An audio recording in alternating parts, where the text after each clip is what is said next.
whano, hara mai te toki, haumi e, hui e, Thank you very much. Apologies. I think we've got a full house of committee members, and welcome to our non-member councillors. Thank you for attending. Conflicts of interest for decisions. There are none that I'm aware of. Public forum.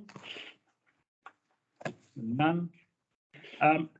Now, can I just change the order slightly? We've got our Audit New Zealand director here, and he can introduce himself in a minute. So what we'll do is we'll do 5.2 first. Sorry, Jerry, and then we'll do 5.1. You're not going to be at the bottom of the list. And introduce Shark. All right, so Shark can introduce himself. Welcome, Shark. Thank you very much. Good morning, everyone. So my name is Dr. Toy. I'm the appointed auditor for Carterton District Council. So my responsibilities are signing the audit opinion on behalf of the Auditor General. So we're currently in the process of final stages of the 2022 audit. So we'll be hoping to sign that out over the next few weeks before Christmas. And then, as I've mentioned previously, Ron and to Jeff, if anyone ever has any questions or concerns, feel free to reach out. My contact details are available on Audit New Zealand's website or passed on to Kelly as well. So feel free to reach out at any point in time. You may, yes. To date, any major concerns that have arisen or? So to date, no significant deficiencies or findings. I'm just currently working through a few technical issues with our technical team. I'm sure everyone's relatively aware of the current compliance with drinking water standards. There's a couple of challenges that's been thrown council in the current year, and we're working with our technical teams and OAG on how we get the requisite support for that. So that's something that we're just currently in process with. But other than that, nothing that poses any challenges at this point in time. So just a quick comment. As the new council is aware of the challenges around drinking water requirements and the problem, maybe Kelly or someone would want to explain it. Quite a detail. Sure. Yeah. Okay, Council has certain requirements to meet under the drinking water standards. So previously, we do all of our testing, send it to the lab. Previously, a drinking water assessor would verify the results, which are reported in our annual report. But with the changes to the drinking water standards and last year, Taumata Arawai coming in, there's no longer the drinking water assessor role. So what that means is we're still doing our testing as required, getting our results done by the lab. We're reporting on them, but then they haven't been verified by a drinking water assessor because there is none. So Audit have flagged that with councils and have asked councils to have their results independently verified. There are some companies that can do this. At this stage, Carterton, we have not done that for our results. So our results, which were presented in the drafting a report to the last Audit and Risk Committee, we have not met. We are non-compliant anyway because of some issues with our data. So we're already reporting a non-compliance. So currently, management view is that why would we then need to go and verify if we're already non-compliant, but then being aware for next year when we do plan to be compliant that we may need to engage an independent expert to verify our results.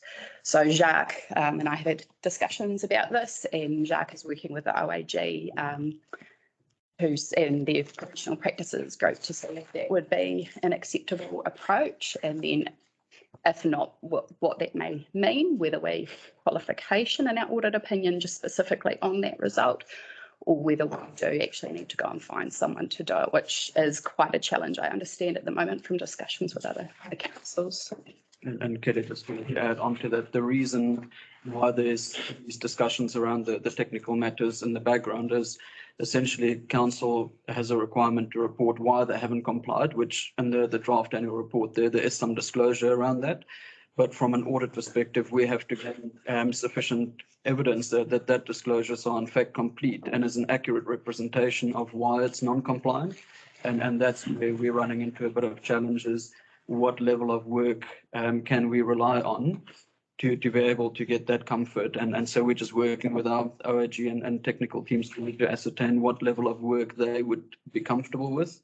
Because essentially this is an area that OAG has taken a particular interest in, and all of the opinions related to this needs to go through OAG for approval.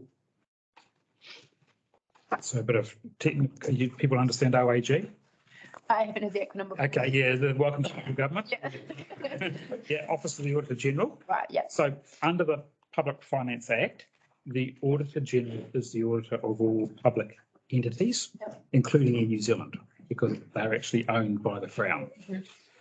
So the Auditor General appoints the auditor for all Crown entities. So in local government, that's actually split between Audit New Zealand, EY, Ernst & Young, and are the appointed auditors on behalf of the Auditor General. So the Auditor General is still the auditor, but in this case, Jacques is actually the appointed auditor by the Auditor General. And just a little bit of useless information, the Auditor General is actually an officer of Parliament, not actually responsible to any the Minister. So there's actually quite a process to appoint the Auditor General and the Deputy Auditor General. And then he's got his own business units called the Office of the Auditor General and Audit New Zealand. Yep. Did I get that one right? Thank you. Appointed by the officers. Sorry? Appointed by officers of Parliament. Yes, the officers. Yes, thank you. Yes, yes. Yeah, thank you. Yeah. I didn't want to go into too much detail. Yeah. So, yeah. Questions? Oh, yeah, I've got a question. I'm just trying to work out the process. So we do our sampling and our tests go away to an accredited company that tests them. Yep. So they're accredited, and yet we've got to get them peer reviewed after that, basically. Is that what you're saying? So part of it is reviewing the entire process around the monitoring, sampling, etc., up to the point where it goes to the labs for verification. But my view of it is that I think there's potentially enough there, but that's the conversations that we're having currently with the technical team and OAG is essentially, is there any need for it? And we'll land on that hopefully within the next day or two. Yeah, it seems to me like we're doubling up, like we're already sending them to an accredited company, and then we've got to get them verified on top of that.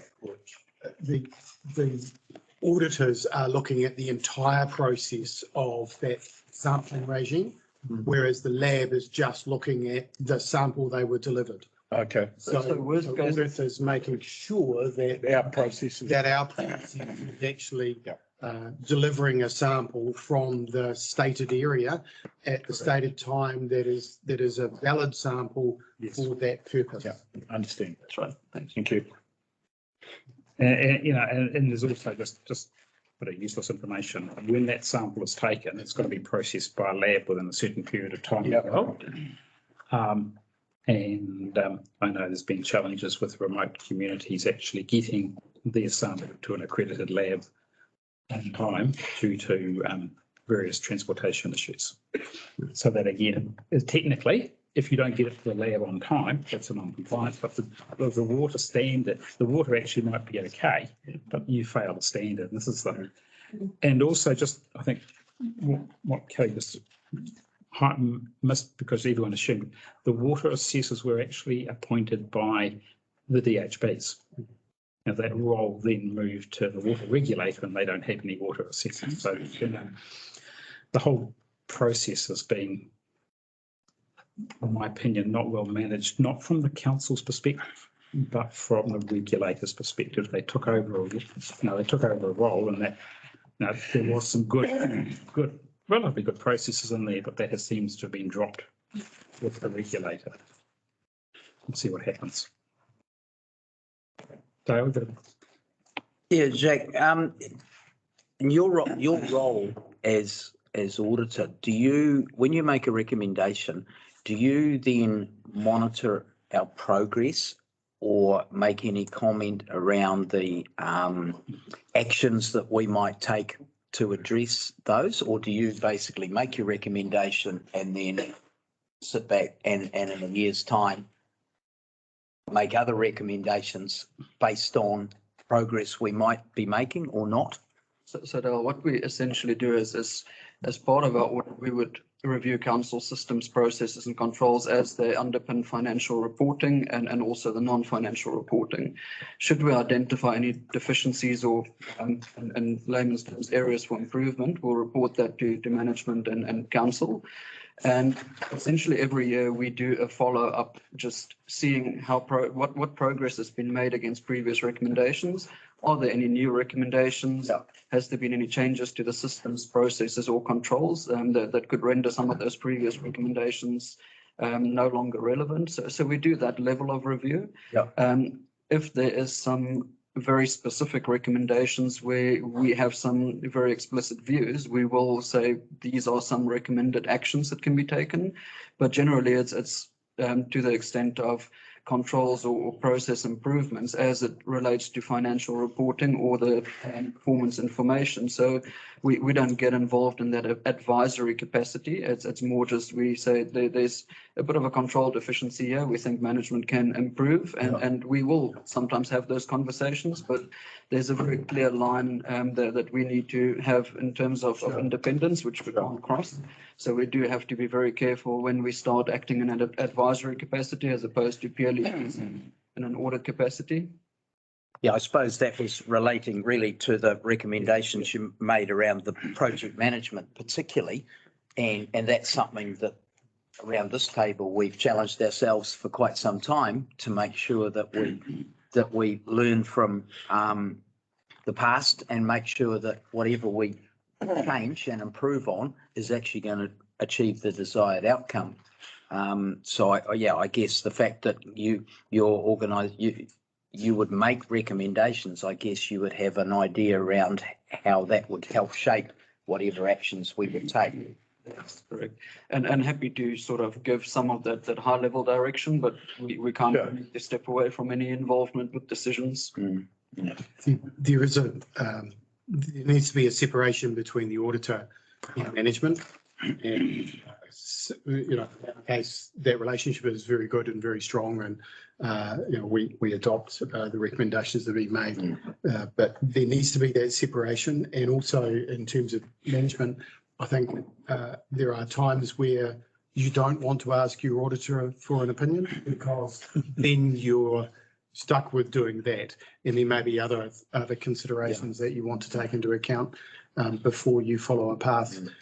So I think Shark's absolutely right. There is an overseeing role that Audit New Zealand undertake, and we don't want to have that influenced in any way by management's view. So they to some extent remain a little aloof on what we do, so that they can remain impartial when they provide the governance group with their opinion on how.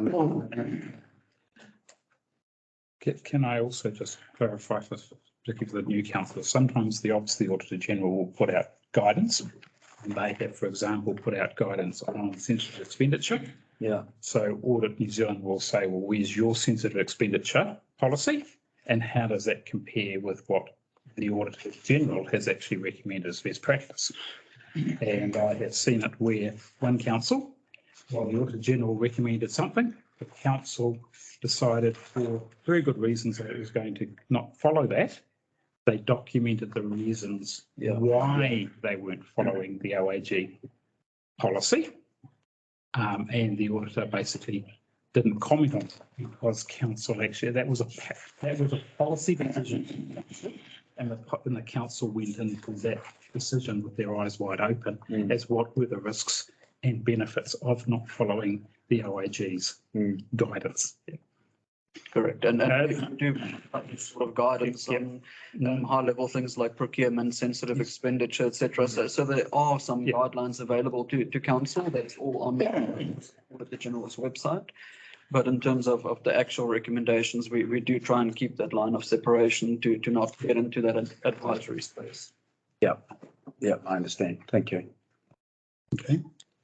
Right. Thank you for the intro. I think it's been useful for councillors. Now we'll just get on to the meaty stuff, which is actually on the agenda. Thank you, Kelly. Do you want to just, on your report, particularly on page 27 and 27 onwards? Just a real, Highlights there. real quick overview on this paper, particularly our new members. So each Audit and Risk Committee, I'll present a paper which is an update against previous recommendations that Audit New Zealand have made. So you'll see in the appendix, the red font is where we're flagging there have been some movement. We haven't had an updated report from Audit New Zealand as yet on the 2022 audit, so this is still recording against findings from last year. There's a number of previous recommendations management believe are cleared, and then there are some that are still in progress. So in particular, I'll flag the revaluation of our roading assets that was planned for last year, but we've brought that forward a year due to movements in asset value. So WSP completed the revaluation for us again, and they have raised some of the same recommendations from them, particularly around improving asset data. That's kind of a continuous improvement recommendation. So we'll keep working towards that.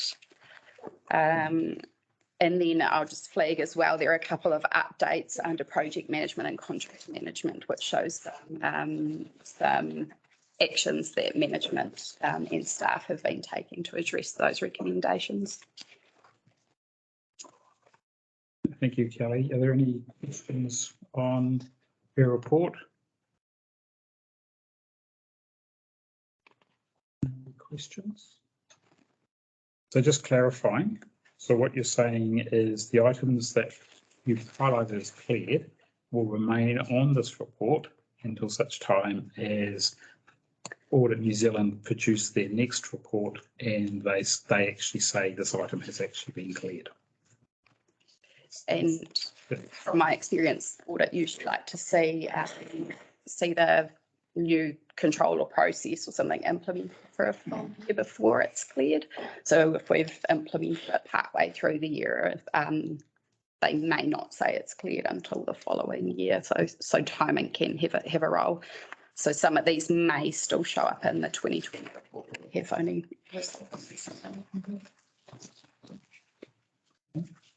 Okay, right. We've got a recommendation on page 6. Do I have a mover? Thank you, Councillor Steve. Seconded, Deputy Mayor Dale. All those in favour, please say aye. Aye. Those against, carried. Thank you very much. Thank you, sir. Thank you. Next item, we'll go slightly backwards. 5.1. Sorry, Jerry. Tēnā koutou katoa. Welcome to our new members of our committee. Just as a quick preface beforehand around the health, safety and wellbeing reports that will come to you each meeting. This is the format that we have had. If there are items in here or other parts that you'd like to see in the report, happy to, for those recommendations. So these are pretty much regular topics that we'll report through to you. But if there's anything else that you'd like to see, we can definitely include that. In terms of this report itself, largely I'll leave it as read, but just to highlight a couple of things around particularly the weather impacts. It's pretty apparent that those are continuing through the spring, and as we've seen the last few weeks, particularly around rainfall. So we've still got some teams under pressure in that regard. One of the real focus areas that we're in the last couple of months working towards is our near miss reporting. So you'll note that we're down in our near miss reports and indeed up in our other reports. So that is of concern to us. We are taking some pretty focused action there by way of just generic staff communications, but particularly in our leaders forums. We've raised it as an ELT risk at our ELT table. So certainly with the senior managers, it's top of their mind. the Health and Safety Committee, so they have a regular agenda item in their staff meetings, so they lead that process with their own teams, and that's either on a weekly basis, depending on the operational needs of the staff, but it sometimes can be the daily basis. So the toolbox talks in the morning, for example, in our ops teams is very high on their agenda. So yeah, just to hopefully assure you that that is on our radar for focus at the moment. Not an excuse, but I guess by way of explanation is when everyone is busy on a day-to-day basis, it's often we find the near miss reporting that starts to go by the wayside. So just keeping that in mind for our teams. The only other thing, as you may have noticed, for those that have had previous experience reading the reports, we've just simplified the 5 biggest risk reporting. Kind of found in the past that it's actually been, to read the report's been a little bit confusing because there was so much information into it. So we've simplified that part so that you are able to just see the focused action that we're taking at the moment. So happy to take your feedback on whether that's enough in the report for you. We've based it on a couple of other councils' reports as well to the Audit and Risk Committee, so it might look familiar to you, Philip. But I wanted you to kind of just focus on the actual actions that we're taking at the moment and that we've got in progress, rather than it being cluttered by a whole lot of other stuff. So hopefully it simplifies it for you in terms of reading it and looking at the areas that we are working towards at the moment. So happy to take questions. Yeah, Dale. Thanks, Jerry. I'm just curious about the correlation between, I mean, you mentioned extreme weather as having health and safety risk to staff as a result. But at 7.1, the report says none of the issues reported in the paper are considered to have climate change implications. So is that in terms of the reporting, it's whether or not the risk has an effect on climate change, but it doesn't record climate change having an effect on the risk? Yeah.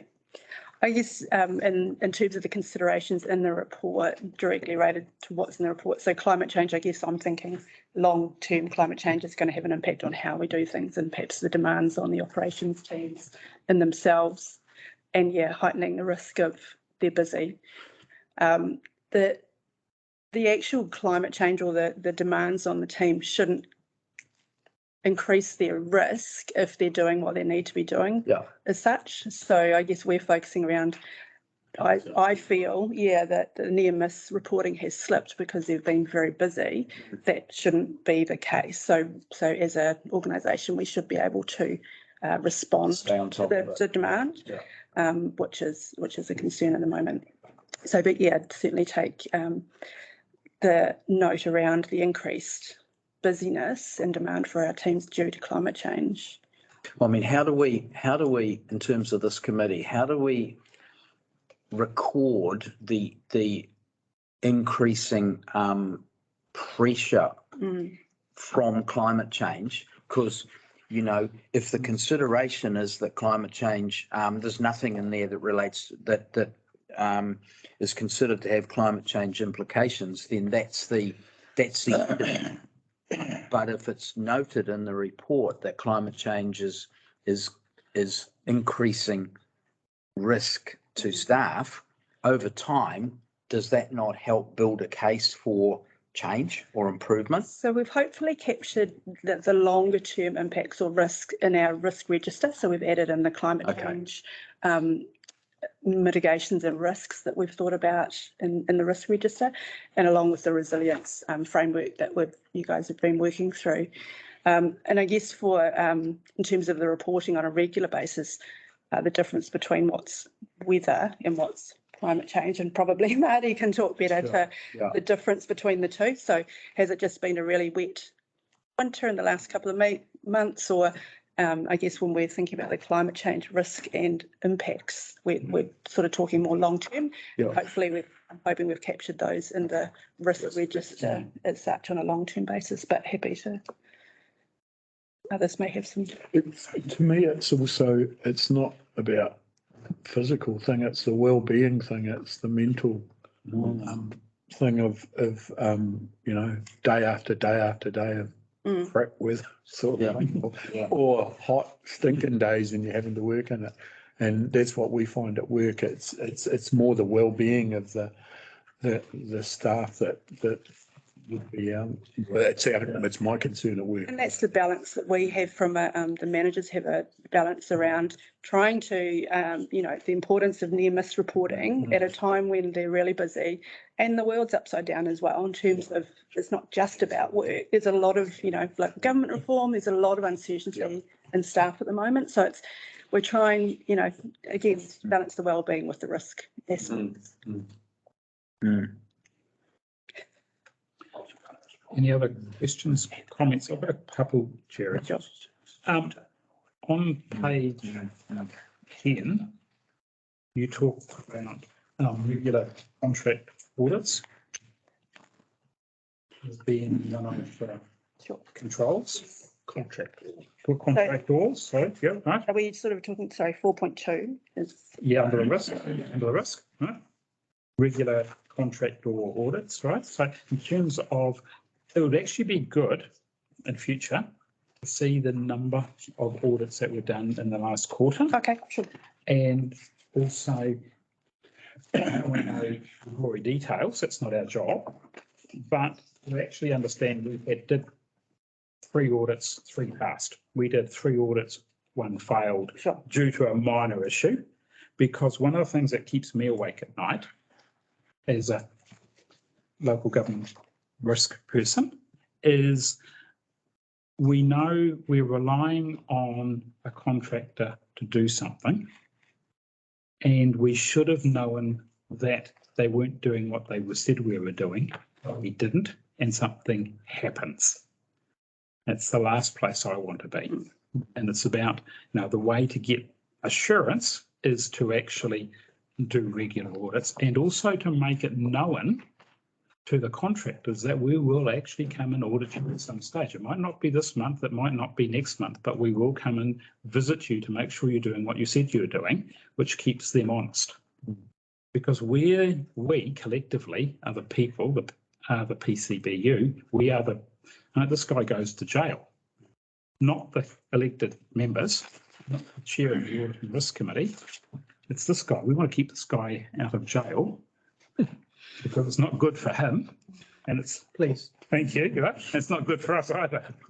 So to me, that's, you know, and it's also if we have an event, someone has actually suffered serious harm, and that's not good either for that individual. So to me, I think that's something that does keep me awake at night. Yeah. And if you look at other cases that have been brought against other local authorities, it's when they actually haven't understood that the contractor wasn't doing what they said they were doing. We need to learn from other people's mistakes as well. Dale? Yeah. Yeah, sorry, His Worship just asked a question, or whispered a question, and I'll make sure I get this right. Yeah, that's right. Just going back to the adverse weather impacts. Yeah. His Worship asked, is there an element of risk and extra pressure for staff around sharing duties with emergency services, or like are we clear operationally about where our responsibility starts and stops and emergency services starts and stops in those particular events? Was that yeah? Because they're not happy. Very happy. We actually are, Right. say. Yeah. And we have had issues in the past which I had thought were resolved from, so where we've moved from perhaps increasing the professional response to the way we have systems and processes, we've changed slightly from in the past, you just pick up the phone, you ring the person you know at council. We've moved, trying to move to a process and a system where everyone knows what the process and system is, and that is in place. But I think where we've had a couple of issues recently have been where people are still relying on those old, I just need to talk to the person that I used to talk to, or this is what I used to do, rather than just following the process and trusting the process. We have had issues, particularly with perhaps some residents and a lot of our customer service staff and Kelly's team are doing a little bit of educating. So they might ring and say, my front yard's flooded. They'll ring the council. So that's not our part. We wouldn't have the capacity to run to everyone's front yard and drain it or clear it. So we're busy operating and focusing on our infrastructure to keep actually the services running. So Johannes's team, they often will know what they're doing. There is some work, I think, in just streamlining the processes where external organisations and agencies can understand what our process is and making those work really well for them. So we are doing a little bit of work in the background. There was a recent issue across the road, for example, trying to get contacts. But yeah, we're trying to create a system that's streamlined for everyone rather than everyone running and panicking at the same time as the prevention. Yeah. I understand that's probably less about audit and risk and more about policy and projects, just around that example of flooding front yard. Yeah. If the waters come from council property, there's a challenge. But more just going back to what I asked on His Worship's behalf initially was, is there more we can do or more we should be doing to continue that education with emergency services or contractors, the general public around what is our responsibility? I know it's going to get even murkier under three waters or whatever might happen, but in the interim. So I meet I think it's quarterly with the Bottled Upper Emergency Services Committee. So that's a committee of all the services. Yeah. The last meeting we did have, we streamlined particularly the Carterton fire service processes and how we communicated with them, and somewhere that's reverted back to perhaps what the old process might have been. So there's always the opportunity for ongoing refinement, and certainly as things change, we'll review them and move. But I think could I add to Jerry's comment? So a process whereby a response from council to an emergency service is linked to an individual, we find has a bigger risk of failure than a process that is through the front door linked to a phone number, or this is how you contact operations, and that contact revolves depending on who is the on-call person in operations for that day. Yeah. And I think what we're trying to do is streamline streamline our process so that it no longer is linked to an individual or my friend who I used to know who is in that role who I can call and they'll jump, to a process where you'll get the same response every single time you phone council. And that's really the education we're trying to go through. And then that layers from a weather event to what we would step up next to an incident within Carterton's community. So we would stand up our own incident team to an emergency event where the emergency operations centre might stand up, and then to a more regional or national emergency. And what we're trying to do is have that process work at all of those levels of an event, so that it's the same. And what we've found is, and Jerry's trying to change this process, is that when it's not one of those higher level emergencies, it's not an incident or an emergency, we're finding people just choose a different method because they know Joe and they'll phone Joe. So we're trying to streamline that all the way through our emergency management processes so everyone gets the same response. It's that local flavour, isn't it? You try the official response. It's really hard because people know everyone, and they know people who work in council, so they phone them. But emergency services understand SOPs. That's their lifeblood. This is about storms and flooding, and council in the past having said they can't respond or send out workers because of occupational safety and health reasons. We're not in that space, are we? No. No. Good. But, and also we want them to stop them with respect, voting the mayor and deputy mayor because they can't get anyone else. Because you're not the emergency response. Yeah. That's not to say, so we do have the EOC links. That's not to say we wouldn't pick up the phone and say, hey, we're having a problem here. Who do I ring? You know, there's always that option, you know, Go the other way. but in the, Go the other way around. In storms and flooding, those are safety related situations. We're knowing that our staff have the procedures, the equipment, protocols to keep themselves safe while cleaning up a tree in a storm. It's going down on it. I think often what has happened in the past too is if they come in, as Jeff said, the front door, so we know it's who it is and it's an emergency.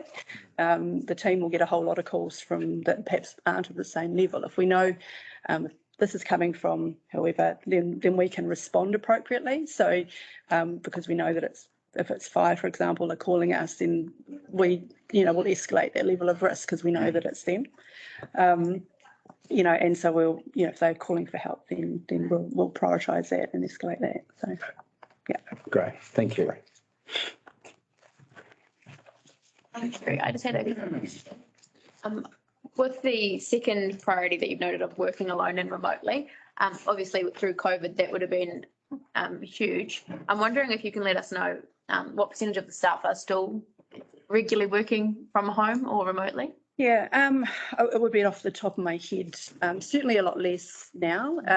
And we've kind of moved that to not so much a COVID even response, but actually we've found that there's real benefits. And if people have a major project to do, for example, then being at home, they actually can get out a whole lot of work, as everyone will agree. So probably I'm thinking, obviously the operational staff are not working from home because they can't. So it's really only where staff are able to. And we're working more towards a flexi arrangement. So I would say maybe 20% of the chance. I'm looking at our managers here because they'll be probably lower. Yeah, probably lower. So, it's less now than it probably is. And it's really around if people are unwell, they don't want to come into work, so they'll work from home, which is fine if they can. But then around flexi kind of demand. Yeah. So, but yeah, we've got some protocol guidelines around when they are working from home, particularly around health and safety, that they've got appropriate work stations set up. And again, it's not so important as it was perhaps during higher alert levels, because often they might just work from home for a day, or is typically what we're seeing. Whereas in those times they might have been working permanently or part, half the week. So yeah, so there's certainly processes in place. The managers have, we've got teams and communication where we can keep in touch with them. So I just think surely that would have some correlation with the underreporting of near misses. If you're at home and something almost happens, you are that's right. less likely to tell your work about it. Yeah, so they are aware of their obligations. Yeah. And so we are moving towards we've introduced a flexible working policy where people can apply to work from home on a permanent basis. And so some of the guidelines around that are particularly around health and safety and obligations to ensure a safe workplace, and that they're reporting, if anything happens. Okay. May, you had a question? And Alex, Steve, you also have a question. Thank you. This is a general question. So risks have been identified and you've created processes to manage those risks and mitigate them. How do you assure yourself, and therefore us, that they are in place, operating well and are effective? So the Health and Safety Committee are really active at the moment. They're very proactive, and I sort of congratulate Jodie for that work. So that monitoring, we've introduced a bi-monthly monitoring, sort of a more formal reporting monitoring to the ELT. So I'm reporting progress on those risks as well, or highlighting just as in the near misses that we, to that level as well, which we haven't done before. So I think we're keeping a bit of a closer watch on those. Next year, early into next year, the committee will have a workshop on reviewing our risk management framework and also the risk register. And the next part of that underneath is there's a bit of work for managers to do around our internal risk register. So I think there's some work to do on the lesser risks that we don't bring to the committee, for example. So on a departmental risk basis that we need to be probably monitoring more regularly than we are. So, you know, I guess what highlights if there's a failure in the process or the system is when we start to get the reports of what happened and what's gone So wrong. how, for example, in the remote working, there's this sign in, sign out process. Who monitors that, make sure that it's happening? Yeah, so the managers or team leaders are considering that. I mean, there's probably only 3 positions in terms of those that are working alone that would be signing in and out. So they'd be the environmental health, animal control. There's not many positions where they'd be out working alone, that they're not actively either supervised. So they're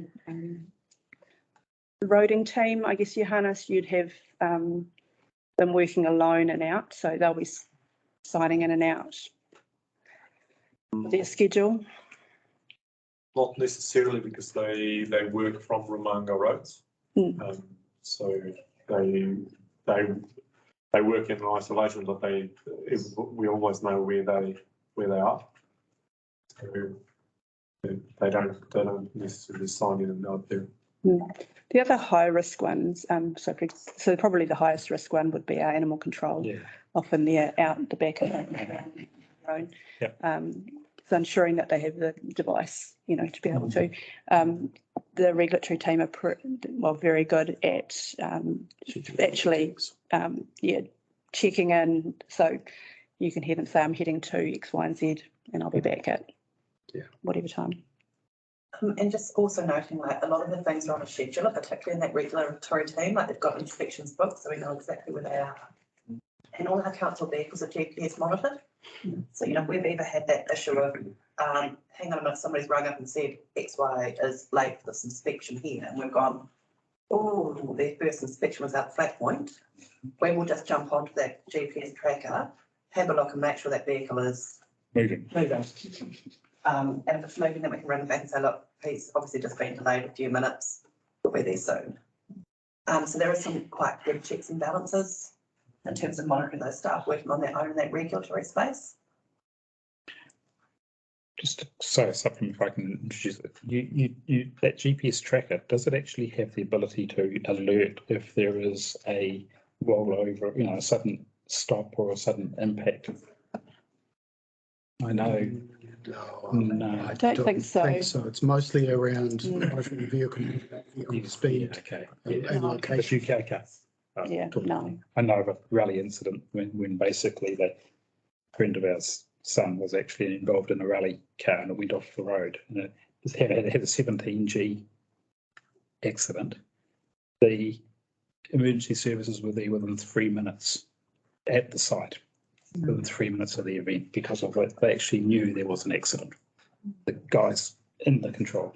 So, I mean, I know some councils were looking at that as an option with, I can't remember which one was the smart. Apple Watch. Do a monitoring thing. By Apple. But it needs to go back to a central monitoring place. Yeah. There's an alert, and there needs to be someone sitting there watching for that alert. So it's not, That's right. And whether it's a high, you know, Raleigh is quite a high risk environment anyway. But you know, so you got to look at that risk environment, and is it actually? But I think that's actually a good methodology. Sorry to digress. Steve, thank you. just before I do ask my question, just a question because you're talking. I'm just wondering, when the staff do leave our the yard out the back and they go down to Ruamahanga roads, do Ruamahanga roads undertake toolbox meetings with those staff? So we don't have operational staff working in Ruamahanga roads.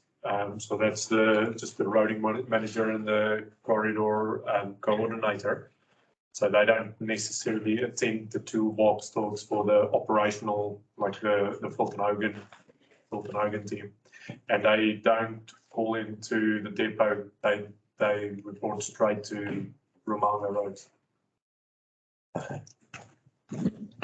My question was just back at contractors, Jerry, just, you mentioned in there 84% of contractors are up to a certain competency level.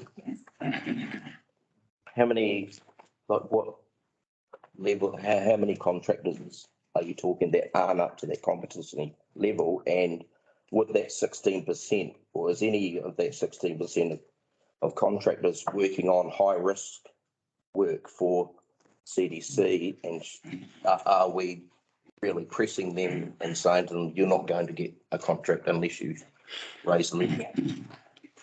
Jerry, to raise.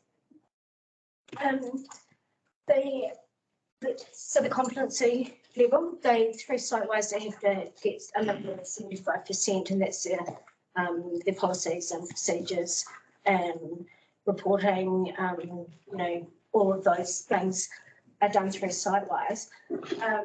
And the ones that we've only just started this process for site-wise a few months ago, so we're still working getting them in, but we've started with our high-risk contractors to get them in site-wise first.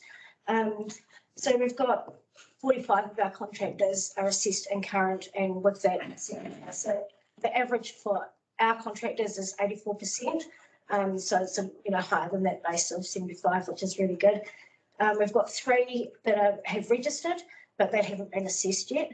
They're still going in, and we've got 3 that have been invited and they haven't registered yet.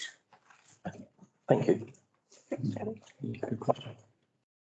Any other questions of Jerry? I actually don't have a question, Jerry. I've got a question of the Chief Executive. So I put you on the spot. One of the things that worries me is the amount of reform and lack of capacity to respond. And the question I have is, what is that actually, we might not actually have the answer, but what is that actually doing to our well-being of our staff? And what are the consequences? Because I think that's an emerging issue.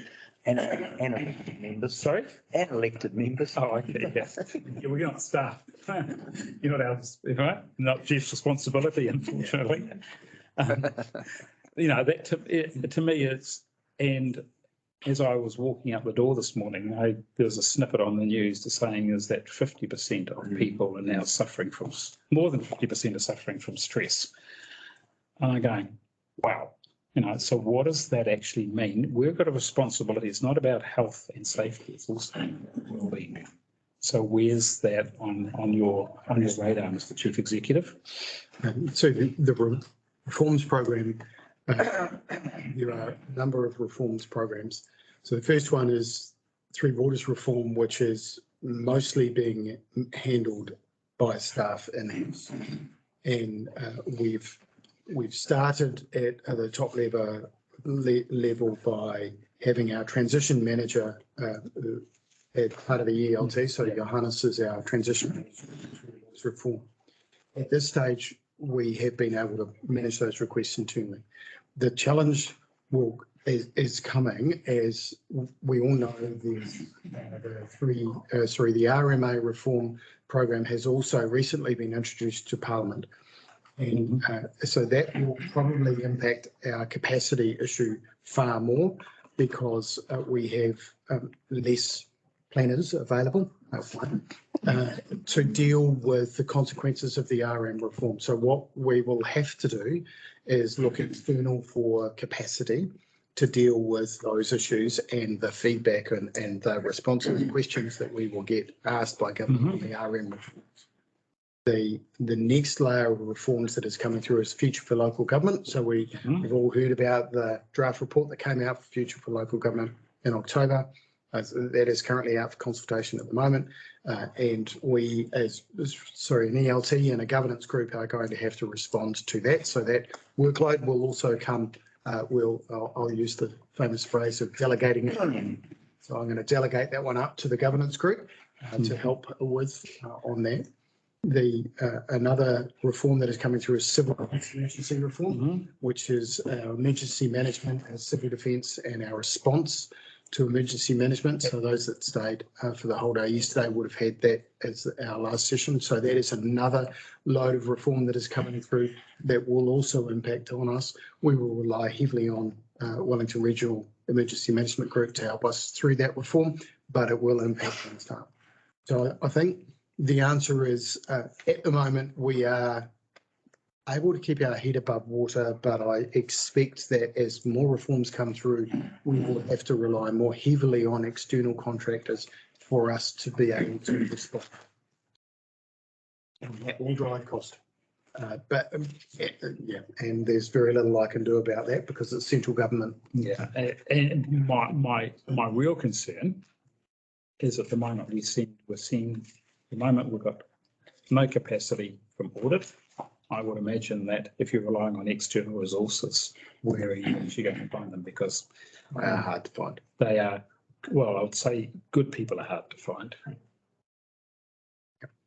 And I think that's a real risk that I think we just need to be aware of. And I'm also concerned not only from the response to central government, but what does it actually mean for our well-being of our staff, that they just say, I just can't deal with this anymore. And that's not a good place to be. So should well-being be a risk and measurement within that reporting? I think it's an emerging risk that we've actually got a risk of, how do I describe it? Escalation. Well, it's actually people's well-beings are going to be impacted by a number of factors, and it's a risk. Well, I mean, well-being's already in there, but I mean, is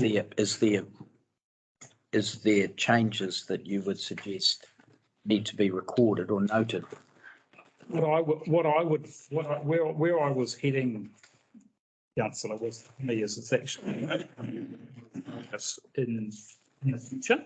I mean, it's not a criticism of where we are now, but it's looking ahead to saying is, you know, do we actually need a little bit of a, like we've got on our contract lists, where are we on our capacity, well-being in terms of our ability to respond, and how are we managing that going forward with everything else that's going to be thrown our way?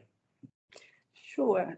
So we had identified it predominantly through COVID. So staff wellbeing's been sitting there, and then we have brought in, the uncertainty, particularly caused by reforms. We haven't probably focused so much here around the capacity as a result of the RFIs, for example, and the demand. So that's certainly one that we've captured more broadly, but perhaps we can do a bit more focus on. Some of the challenge for a small council is while, the DIA are happy to fund us to be able to do the RFIs, we actually don't have the people to backfill or to, as you said, there's actually, so the best use is to use our existing staff, but actually finding someone to do their BAU in the background is the challenge. And so for us as a small council, certainly, something that we're aware of. Thus far, the DIA, if we've pushed back and not been able to deliver in a time frame, we've indicated that, and they've accepted, those challenges.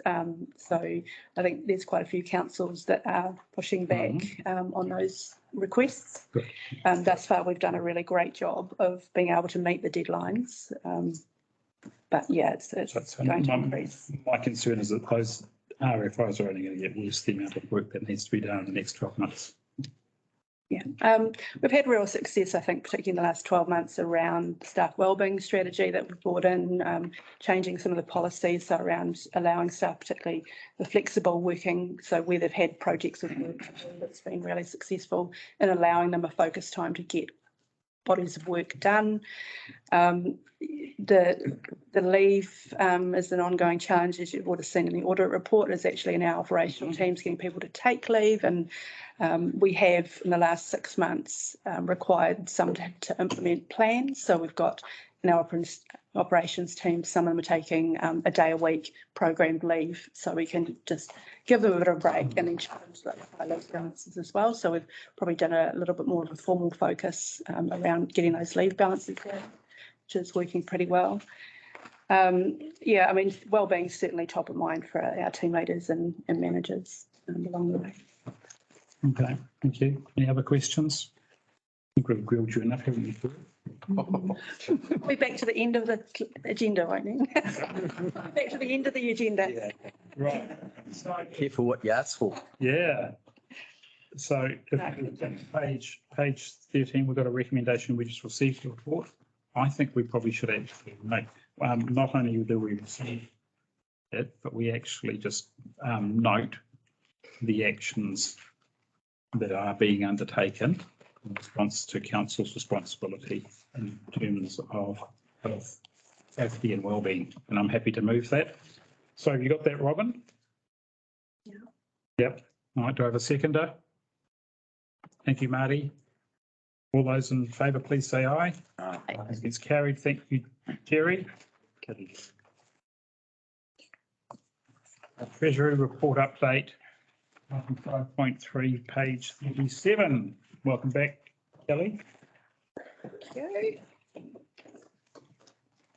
This is another one of our standard reports to every audit and risk meeting. So it provides an update of our Treasury position and also our compliance with different parameters set out in our Treasury management policy. And the graphs and tables are from PwC, our Treasury advisor. We meet with them monthly to talk about our borrowing strategy, our compliance, and what's coming up next. So I will flag just a couple of things in the report. Our position in terms of our debt is the same as last time. We haven't drawn down any further borrowings at this stage. We would look to do that early in the new year to help fund the capital program that is planned for the year, well, the capital items that are funded through borrowings. Some of our capital programs funded through reserves. And we continue to be in breach of one of our parameters set in the Treasury management policy.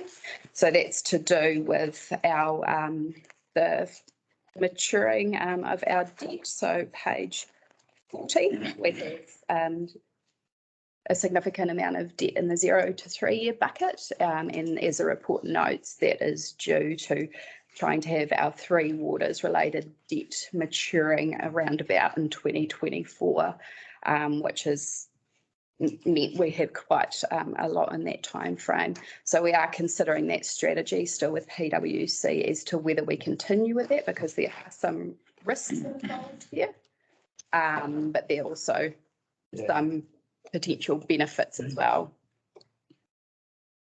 Yeah. Yes. Yeah. Yeah, you know, and the question I have on that one is, what would be our strategy if the reforms got pushed out a year? Yeah, so that is something that we currently discussing. See, because what it would mean, we would have a whole lot of debt maturing around the same time. It's not all in the same month, but it is probably over about a 9-month period. Quite a significant amount, about $9 million at the moment. So we would probably be thinking of maybe pre-funding some of that, or in potentially splitting the terms of that along the time period. Now, just for, again, the new councillors, if I said LGFA, would you look at me blankly? Local government funding something? Oh, my goodness, funding agencies. Yeah, absolutely. Yeah, no, crunchy for me. Nice, yeah. So the issue, right, so that the LGFA, sorry, it just rolls off the tongue, is actually owned by local government and central government. I think it's 70, 80% local government, I can't remember. The central government have got a small portion of it, and it's set up as a vehicle to borrow from a variety of sources and then on lend to local authorities at a very favourable rate, better than the banks. 2% something, wasn't it? Yeah, I mean, they've done exceedingly well. Yeah. And they've also got the same credit rating as New Zealand government. Which is, I think it's actually probably, to be honest, well, pardon? Pretty impressive. I would actually say is they should actually be better than the central government, because central government could do in Iceland and say, well, it's not going to repay the debt. Whereas the LGFA have actually got protocols in place to actually repay the debt. So that's just my personal view, a little bit biased, but anyway.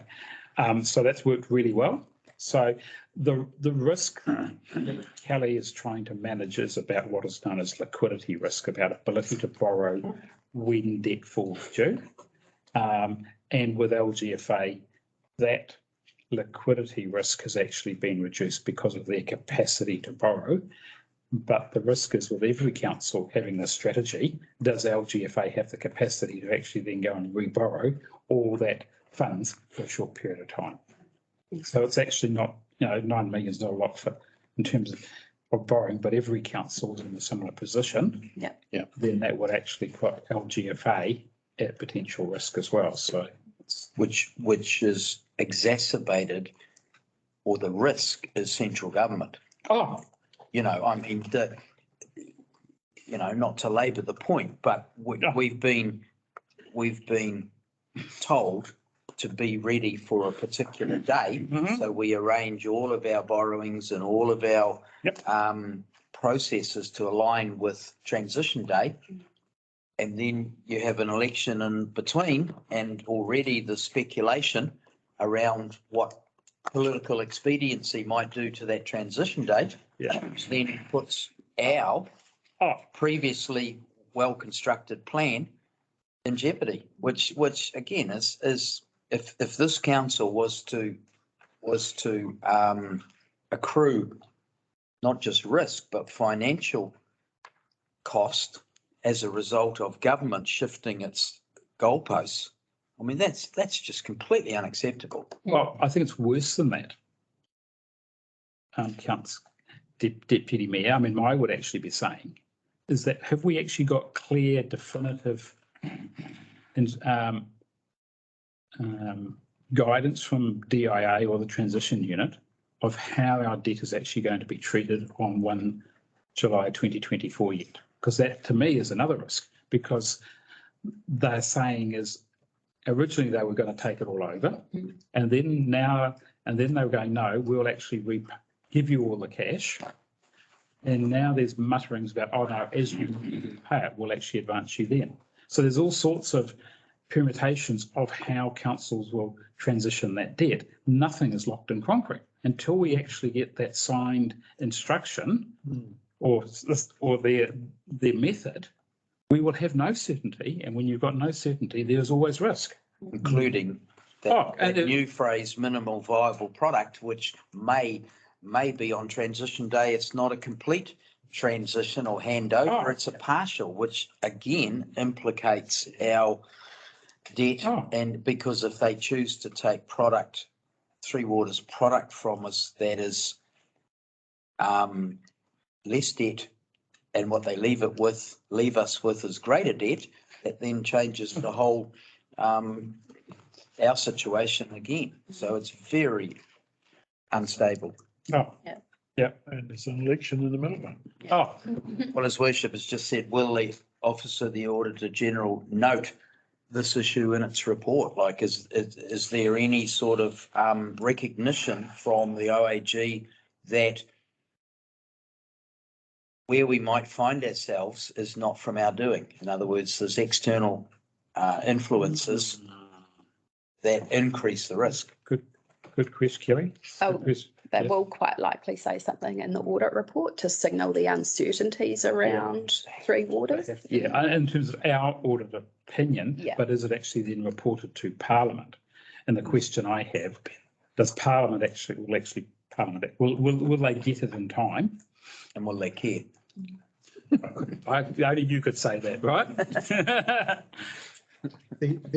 Perhaps if I could, so the strategy around going short was essentially going short with our debt term, has worked quite well whilst the interest rate environment has been quite low. Yeah. So as we all know, the interest rate environment has changed significantly in the last 12 to 18 months, and the Reserve Bank have been increasing interest rates over that time.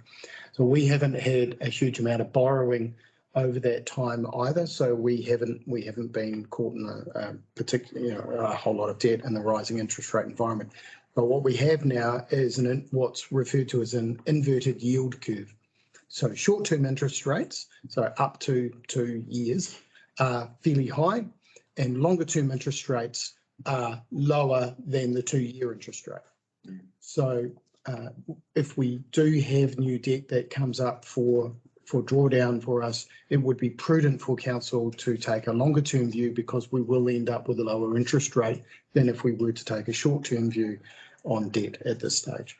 So I could see that feedback also coming through from our advisor PricewaterhouseCoopers to say that if you are going to draw down now, they're thinking a longer term might be a more prudent debt term to take, because not only will you be pushing your debt out, and in our case we will be making sure that we fall back within our policy minimums, but also we will end up with a lower interest rate for a longer period of time, which will benefit our community. So I could see that being what happens for the next few debt drawdowns. Without, obviously that's my view, and we will take advice from our advisor PricewaterhouseCoopers when the time comes. That's a real risk for this council. So it's frustrating that we're having to deal with the implications of constant reform, but also having to try and second guess what the government of the day might decide to change at its leisure. At its pleasure, did you say? Both. Both. Okay. Right. Okay. Enough said. Right. Thank you. Any further questions? Marty. Question, the grass on the page 38. Can you explain that? I don't understand it. And I think there's some words missing. Okay. So this looks at the interest rates planned, or the borrowings in the 10-year plan. So that's the black line, and then the red line is the proportion of borrowing at fixed rates, the desirable portion. So between the fixed and floating, at the moment, most of our borrowing is at fixed. We've got a small portion in floating, which we've probably look to increase going forward. And then, the grey one's the minimum at fixed rates. What's WA? The weighted average. Weighted average. Yeah. And so currently, as Grace mentioned, our weighting average for our fixed interest rate is just over 2%, which is really low. And as Jeff mentioned, we haven't borrowed lately, which has helped us with that very low interest rate. When we are looking to borrow early next year, we are going to see a much higher interest rate on our new borrowings, which will increase their weighted average as well. So that will be something we need to consider in the annual plan also when setting our interest rate assumptions. Did you just say you're looking at moving to more floating? Yeah, so it's getting a balance between fixed and floating. So I think we've only got about 2 million floating at the moment, with the rest fixed. So that's another aspect that PricewaterhouseCoopers will advise us on, is which proportion should be fixed and which should be floating. And derivative counterparties, what's just sitting there? So derivative counterparties are where, explain, your home loan mortgage, you have a debt to the bank, and often when you fix your interest rate, you are also taking out a derivative with the bank to fix your interest rate for a period of time and swap that for floating. So you have both a counterparty risk for the debt and a counterparty risk for the derivative, which is the swapping floating for fixed. When you get into commercial, the numbers are a lot more. There's usually 3 more zeros on the end of a whole lot of things. And so we're able to split both the debt, which we owe to, in this case, LGFA, with a counterparty risk for the swapping floating to fixed. So that's what we refer to as the counterparty risk. But in our cases, all of our counterparty risk is with LGFA for the fixed amount of that debt. But if we wish to, and large councils do, they can separate the debt instrument from the swapping, or this is the term swaps. You may have heard the term swaps, swapping floating for interest, floating for fixed. But in our case, we haven't done that either. The whole thing's sitting with LGFA. Thank you. But in terms of the graph, Yes, what you're referring to. yeah, I think you're right. I think that's a little thing that needs to be cut out. Yeah. And also the blocks in that graph, the debt as the chunks of debt as they fall off their maturity. That's the forward looking bit. Yeah. We'll add some legends so that it's clear on what. One of the earlier issues with borrowing from LGFA was that if you borrowed for a longer term than it turned out that you needed, so if you borrowed for 4 years instead of the 3, you still had you couldn't repay it early without a significant. Well, no, you couldn't repay it early. Has that been resolved? Is that still the case? So if you're talking about going longer than 3 years on some of that Three Waters debt, could end up, used to be, that you could end up paying another year's interest for no reason. Correct. Yeah. Is that still the case? I don't have the answer to that, but happy to find it. I think at our current interest rate, and given the deposit interest rates are also rising, we may win that conversation. But in a declining interest rate environment, you would obviously have a cost burden. Yeah. At this stage, I think it's really important. Most of our debt will relate to pre-open business, and so we are expecting a fair chunk of our debt to be repaid in the event that it is transferred, or at least transferred to the water services entity. So our debt position will be good after that. And so given that there's a whole lot of capital expenditure that hasn't happened, it happens every year, does that assist? No, I think the capital expenditure is in the plan, and we can draw from reserves without having to get worried about whether or not we need to draw down debt. Okay. Any other questions? Okay, thank you, Kelly. So we've got a couple of recommendations there. One is we receive the report. We also note that we're going outside the policy limits. Does that need we actually just highlight and bring that to council?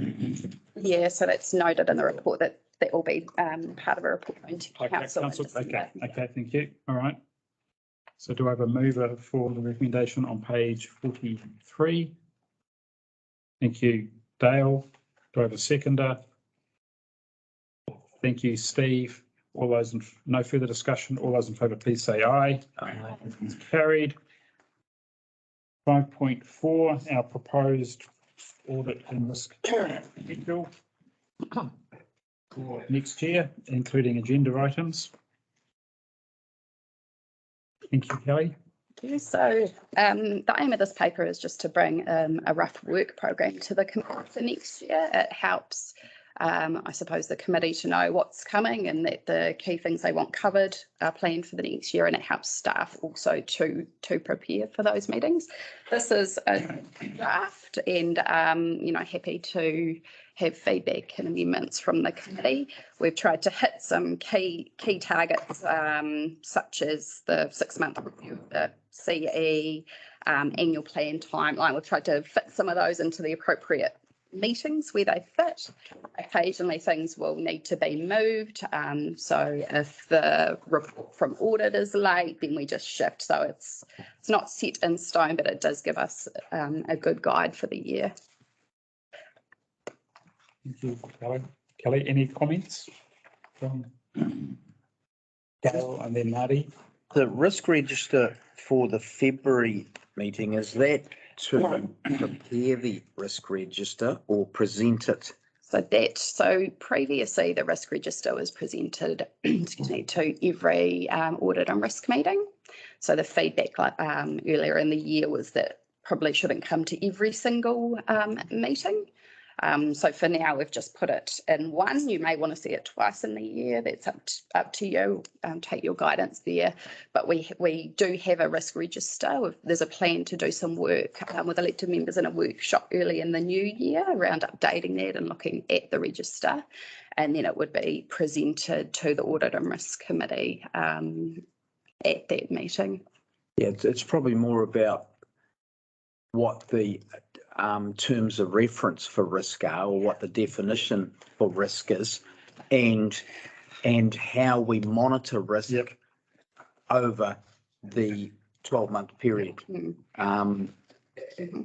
to stay on top of changing risk, escalating risk. Can I accuse you of cheating on my notes, but carry on. I was just getting warmed up there. Well, you keep going. No, well, I'm agreeing with you. Yeah, I mean, it's, you know, just, and even the extent of risk, like, you know, we've talked previously around potential litigious risk or legal risk, key personnel risk. Yeah, all of that, you know, and because once we list the risk, then there's an obligation to monitor it and make sure that the risk profile doesn't change. Sorry, I'm just waiting to say, so part of the workshop that you'll be doing in the early year looks at the risk management framework, which will will talk through what your appetite for risk is and what are the thresholds, and we'll review all that. So we can't keep bumping you down the agenda then. It is an important one. Yeah. Okay. Because one of the things that I actually think should be actually on the work program, right? And it should be that we should actually be getting each meeting, we should be getting from the chief executive, we've got our risk, right? We will have our risk framework by then. That we should actually be getting an update, not necessarily the whole risk register, but what are the changes to the risk register in some colour coded like we're doing with other things. Yeah. But also, just like we talked about before with the wellbeing stuff, what are the emerging risks that is stuff that is actually on the horizon that is potentially there? Because I think the job of this committee isn't to actually manage risk. It's not to identify risk. It's actually it's to monitor the risk policy to make sure it's being implemented and reported accordingly. So to me, it's actually having that discussion. Chief executive or staff bring a risk report. This is the status of our current risks at a high level. This risk is elevated. This risk has been reduced. These are the emerging risks that we have identified, and this is our overall strategy for mitigating or accepting those risks, depending on our appetite. What does the committee then actually think of that and then debate that? That to me, I think is actually a key part of the role of that's that risk, and then gaining assurance that those risks are actually well managed. In your experience, is that the best practice? Absolutely. Okay. Yep. And I can point Sherry or someone into some really good.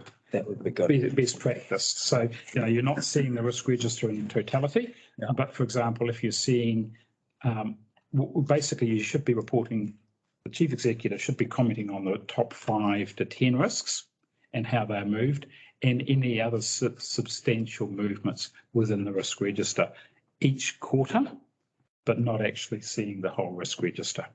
Yeah, I mean, because otherwise you focus on however many risks you've currently got, 60 or something, you actually focus on 60 and you can't do justice to 60 risks in a committee meeting. Yeah, I mean, we're as elected members, we're only lay people. We don't know what we don't know. And, you know, we can't deal with risk retrospectively. That's right. You know, we have to have it on our forward vision, not on our rear. Yeah. Yeah. Cool. No, I All right, appreciate all right. that. Thank you. Any other comments? I've got one more comment. I think, Marty? Yeah, I think you read mine. I'll read yours. Yeah, okay, yeah, that's right, absolutely, yeah, yeah. Yeah, I was quite concerned actually that it's only going to be on once a year, and it really needs to be coming to the committee on an exceptions basis. The other principle I'd like to follow is that, you know, we shouldn't be creating information for this committee. It should be something which the management team is already doing and using as part of their management. So it shouldn't be a big deal to draw from that what they're already using to create the report to the committee, and particularly the focus on emerging and changing risk. It doesn't have to be a full register. So yeah, totally agree with you. I have some other keep going. comments on the whole thing. A couple of the timeline ones, the annual plan timeline. I know you can't do it this one, but I think in February seems to be quite late to be bringing that, and ideally would be in the November one. So, you know, November next year, because February it's half done. Yeah. And so for us to have an early election to that. Election in the audit. Definitely agree. Yeah, and then the annual report timeline. August, I think, is too late as well, and probably have information for the May meeting. It's a key because what we should be, then we get into the audit itself, is November next year. The draft annual report should be coming to this committee. I feel should be coming to the committee, and along with the draft management comments audit, so they should be in the November meeting next year. Subject to good freedoms. Oh, absolutely. And in terms of a work program, I really commend the idea of having a work program for the committee, and it should be for all committee. My personal view, it should be all committees and for council as well. But the aim, I think, should be for that November meeting. So there's the problem with that. Theoretically, next year we should be back to the statutory deadline. So council will have already adopted the annual report before the November meeting. But it wouldn't, we would be unlikely to have the draft ready for the August meeting. So we could have part come to August, or we could have it come to the November meeting, but then it's already adopted. So unless we had an extraordinary audit and risk meeting specifically to review that draft in your report, like we did this year, I mean, that's a possibility to make that timing work a bit better. So we won't know that until we hear from Audit New Zealand about their timelines and their availability. Sure. Yeah. But yes, I do agree. It should come to audit and risk. I'm trying to figure out when, how that works. I'm trying to fit this program into a schedule which has already been hit. And that. I can just comment on that. My recommendation is when I'm setting up the terms of reference for other audit and risk committees. My recommendation is that as part of the terms of reference, the committee should meet at least times a year as part of the terms of reference. So that actually allows and gives staff permission to actually call an extraordinary, but another additional meeting to discuss additional items that's actually in their mandate. This gives flexibility.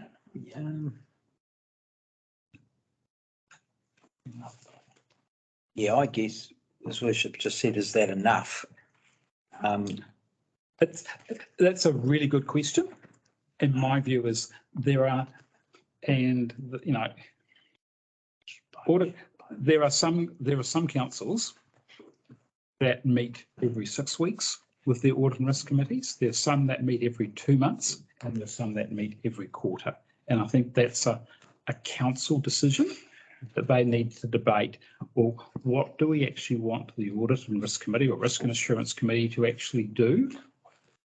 And therefore, to meet that, how often do they actually need to to meet to achieve that objective. I think that's a really good, that's a council decision. And that to me is, so we can actually as a committee say, well, yes, we agree with the work plan, but it's up to council to say, well, here are your terms of reference. And this is what we're expecting of you. And then the council decides, well, I think we need to meet. Well, it's actually, it might be random dates. It doesn't need to be every 4 months. We might actually meet 6 weekly for a period and then every 4 months, just depending on what the work program actually requires us to do. What we to do as the committee. Given that that's such a defining, risk and assurance is such a defining responsibility of councils now, because the risk of getting it wrong in terms of project management or investment decisions or government intervention. Yep. We're probably the most vulnerable in this one area is around managing risk and trying to speculate risk. What do you think, Jeff? So I'm just wondering, so we're bringing the calendar for 2023 meeting schedule to the December meeting. So I think that's a really good opportunity for all councillors to have that conversation about whether or not you want to meet 4 times a year, or do you like to slot in a couple of extra meetings and meet 6 times a year and all that kind of thing. That's where my gut thinks is 6 times a year, every 2 months. Just particularly once we get a real clear understanding of the risk register and the areas of which we need to be completely focused on. And for me, it's also the connection between policy and projects and our other committees to make sure that what they're dealing with is one slice of the pizza, that audit and risk kind of full overlay, so that audit and risk or risk and assurance is not dealing with another committee's challenges after the fact. So it's really about alignment and timing to make sure that risk and assurance is all over top of everything in a timely fashion. And a clarity of for those committees, and also I'm not a duplication. How much work all of these committees will put on elected members. You see the full schedule of meetings. Adding more meetings might not be your stuff. So I think this review as the crucial point, this will be clear. Review? Well, we've already talked about the need to in December. Yeah, so the December council meeting. Which is the meeting schedule. Once we need to understand more clearly what this committee's role, scope, organisation, there is, and the interrelation between the policy and projects. The main concern is making sure we see risks on the horizon. We know which of the port wants to monitor, and that we're on to them earlier. Retrospectively, you're toast. That's an issue. You're toast. And whether it's the financial consequences of government legislation through waters, or whether it's a particular project stream, knowing where our policy and resort and projects committees sit in is important for that direction that starts. So we've had, and are we covering of all of the risks? How far would you like to go? Because the one is litigative. Well, So there are a number of yes, right? That's not on here. I don't want to. That's right. No, that's right. Just for the sake of actually having a meeting. Yeah. So that review of the purpose of this committee was doing and bring it down. Okay. So that agenda items probably will move. Frequency. We've got a draft. We've got a draft sheet. That'll go to the December council meeting. So that draft, I suppose it's about setting the meeting dates. It's not really about reviewing reviewing the purpose of the committees or the terms of reference at that point. But yeah. It's I probably- actually, hearing discussion, I think it's really important that you, right, hold that risk workshop early in the new year and then post that workshop, and you've then got a new draft policy, and which would then technically then drive your terms of reference for the risk committee, for whatever, for want of a better name. Then, because it would actually, that policy would actually define what is the responsibility of council, of a risk committee, and also of management in terms of reporting. I think that to me is almost the first cab off the rank.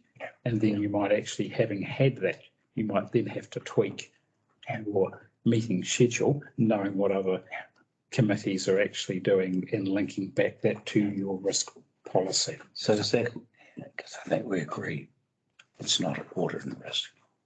It's a risk and assurance. Yes, but let's see the risk policy. That's right. Have that discussion, then talk about what are the various, who's going to fulfill those roles, and it might be slightly wider than a pure risk register. It's probably more of a risk workshop, including your policy and a register, or because to me the policy should go first, then you develop the register or redo the register. And it might be narrower because we might agree that another committee is more tuned to focusing on some specific things, but reporting it to us. It's those linkages. Yeah. so that risk workshop is on the meeting schedule? So we're just working on the new year workshop. Right. Workshop schedule. So we'll have that as one of the earliest ones, well before that first audit and risk meeting, so we can feed into that. Okay. So it will be before 22nd the of February. February, well before the 20th. Yep. When's everyone back in January? First, Yeah. you're here by yourself on the 1st of January. Right, okay. Right, I think to me, there are some other things potentially that could go on that list. One, for example, part of the role of the committee would be to review key policies, your fraud, procurement, which I know we've already done, your sensitive expenditure, whistleblower. And it's just a matter of slotting that into, and that should be a 3-year work program. I like a 3-year rolling one. Mm. But we can talk Yeah. about, you can Yeah. talk about that in the new year. Right. So in terms of changes to this table, we'll flag, so the risk register will go to that February meeting, and we will do risk updates to the other ones. Yes. Rather than just Yeah. register. I'll move the annual report timeline into May, and then we will need to have a think about the annual report and where that ends up going, whether as a result of these other discussions, whether we do end up doing another meeting to make that fit a bit better. I don't know if there's any other particular changes for this The stage. draft management. And the draft management letter, yeah. Well, I think it's more important than the annual report, actually. Yes, well, that tells us what we have to actually do. Yeah. Well, that depends on the ability of Audit New Zealand to respond and hold them account if they don't respond. So if we have that earlier, we will fit that into an earlier meeting. Yeah. Okay. All right. So we've got a recommendation, no further discussion. So we've got a recommendation on page 45 that we receive the report. I think we receive the report and note the amendments to the schedule. That's all I think we need to. Do I have a mover for that? I'll move. Do I have a seconder? I think the mayor seconded it. All those in favour? Aye. It's carried. All right. Can I have a mover that we move into public excluded? Thank you, Dale. Do I have a seconder? Thank you, Steve. All those in favour, please say aye. Aye. Those against, carried.